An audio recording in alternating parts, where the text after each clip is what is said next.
What's up, everybody? Jonathan Taglione here, salesman at Matty Imports of Fall River, Massachusetts.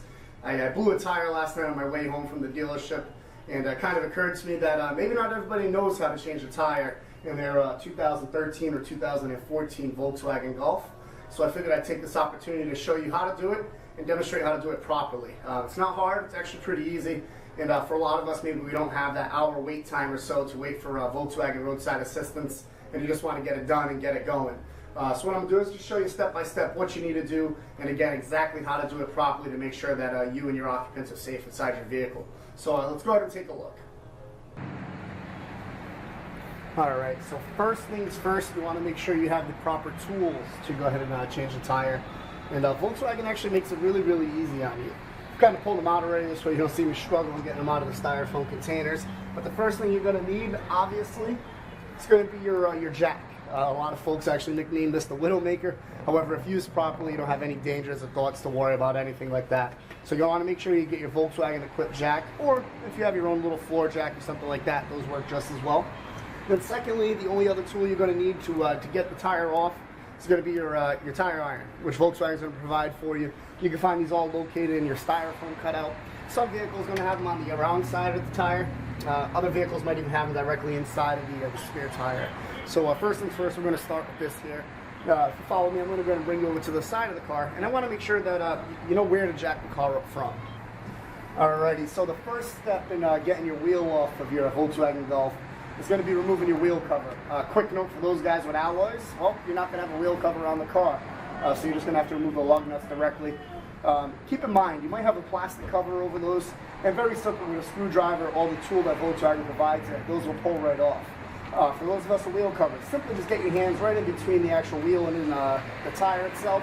Just give it a pry all the way around, and I'm going to remove the wheel cover nice and smoothly for you. I'll place that off to the side. Again, those with the alloys, again, these might be covered with a black cap. A screwdriver will take those right off for you. Now, Volkswagen uses what's called a hub-centric wheel, whereas other manufacturers, more specifically American market cars, the lugs come directly out of the wheel hub itself. Volkswagen's wheels are balanced on, and then the bolts will actually drive right through the tire to the wheel hub, connecting it the best way possible. So what you're going to want to do is you're going to want to break these wheels free prior to getting the car up in the air.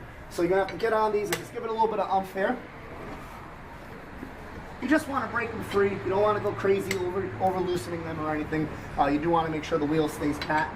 I was always taught as a kid, you always kind of go in a star pattern. This way you get the equal amount of torque distribution all the way around.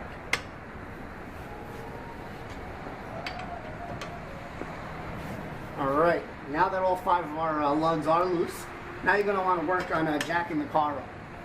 And I'll show you how to do that here. Alright, so the jack point on the car, I have illustrated in some pictures, and that'll probably be a little easier to decipher exactly where you need to jack it up. However, there's a very thick pinch weld underneath the frame. It's about a ½ inch to an inch over from where the door meets the fender here. Pretty easy to find.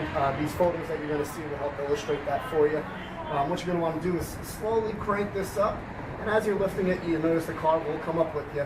And again, you always want to double check that your weld and your jack point are in the right location there.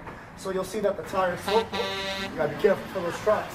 You'll see the tire is slowly coming off the ground here.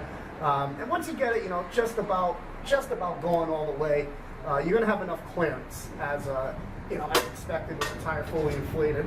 So we're just going to go up a little bit more here, and I think we're good to go as we are. So now you're going to want to proceed and remove the rest of these lugs.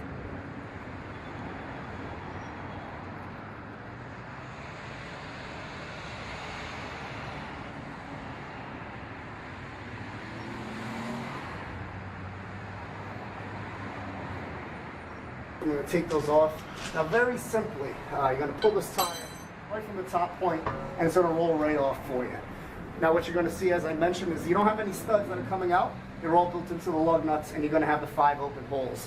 So at this point, you're going to want to get your spare tire, whether it's in the trunk or maybe you got flat at home and you're taking care of it that way. You're going to roll it right back over, and just as we took it off, you're going to put it right back on. So you're going to want to balance this in the hub-centric ring here. And you're just going to want to turn the wheel until you can line up the threads with the holes that are in front of you. And the easiest way I found to do this is if you get one in, kind of jiggle it around so it goes in nice and easy. And you're not looking to tighten it all the way here, you just want to get it to hold. And then once you get that top one in, you're going to want to put a bottom one in to help keep the wheel straight this way. It's not moving all around on you.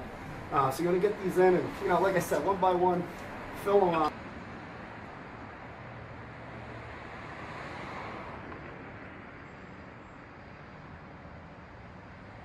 Now prior to dropping this wheel down, you want to make sure after you get all 5 in that you go back around and making sure that these are in as much as they can before you let the wheel down.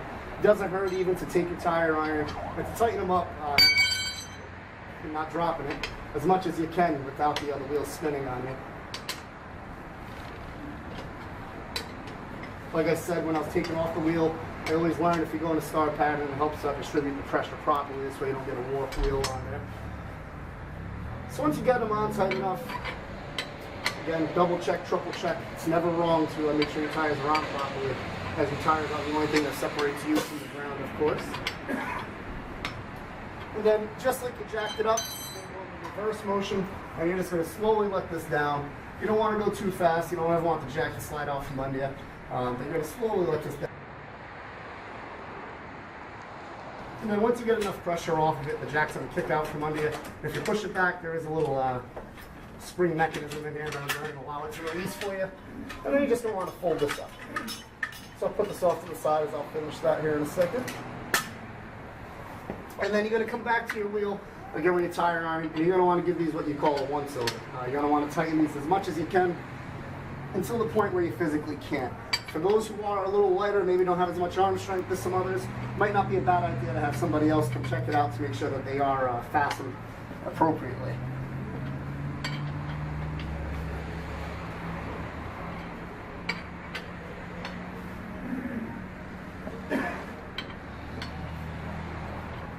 If you're rocking the car, you're doing a good job. Hello, are you Rick perchance? And ladies and gentlemen, that's how you change the tire. Now to get the wheel cover back on, it's pretty simple.